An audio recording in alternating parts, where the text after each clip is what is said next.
Kwa majina anaitwa Joseph Sijapenda, ni daktari wa wanyama kutoka Wizara ya Mifugo na Uvuvi, makao makuu Dodoma. Leo hii tuko hapa Arusha kwenye ofisi ya mkuu wa mkoa wa Arusha kwa ajili ya utekelezaji wa maelekezo ya Mheshimiwa Rais baada ya kutoa mikopo ya vijana ya shilingi bilioni 200. Kwa hiyo tumefika hapa kukutana na wanufaika ili kuweza kuwapa elimu ya namna ya kushughulika na hiyo mikopo yao. Katika bilioni 200 za Mheshimiwa Rais, Wizara ya Mifugo na Uvuvi tulikasimiwa shilingi bilioni 23 ambazo itadili na miradi ya ufugaji pamoja na uvuvi. Na katika ufugaji tulienda katika ufugaji wa nguruwe, mbuzi na kondoo pamoja na ufugaji wa kuku.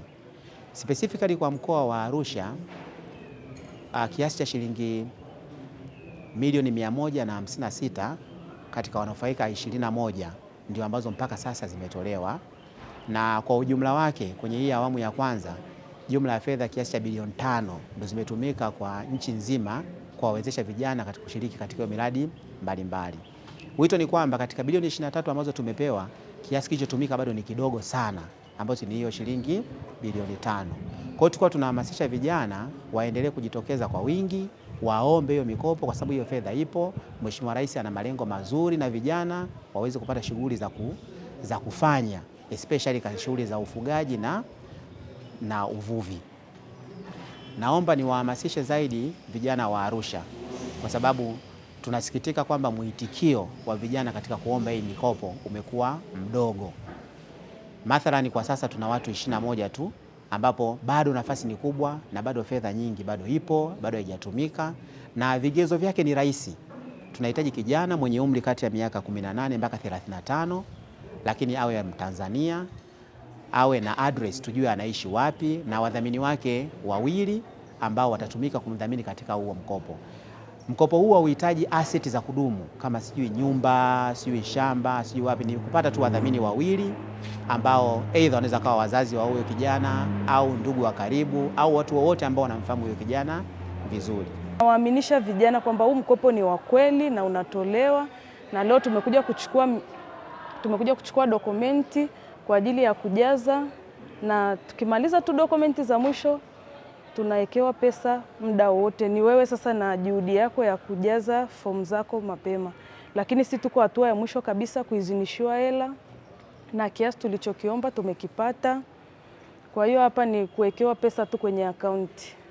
Mimi niliona kama ni mchezo, nikasema tu ngoja nijaribu kuapply, na leo naona kama inaenda kutimia. Leo hapa nipo kwenye semina, nafundishwa namna ya kuiendesha ile mradi, na kwa matumaini yangu natarajia kwamba baada ya hapo naenda kufanya mambo makubwa na malengo yangu yataenda kuitimia. Nachowashauri vijana wenzangu, tuendelee tusipuuzie matangazo ya serikali kwa sababu ni ya ukweli.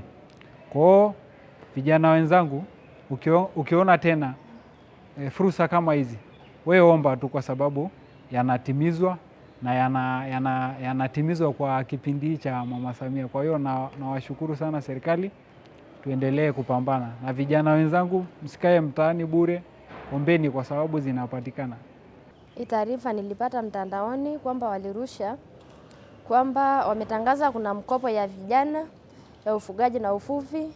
Nikafuatilia, nikaomba, nikafanikisha, nikapata elimu. Kwa hiyo pesa ni kweli. Kwa hiyo sasa hivi naamini ndoto yangu ya maisha taenda kuendeleza kwa sababu ya mkopo ya vijana iliyotolewa na Rais yetu Samia.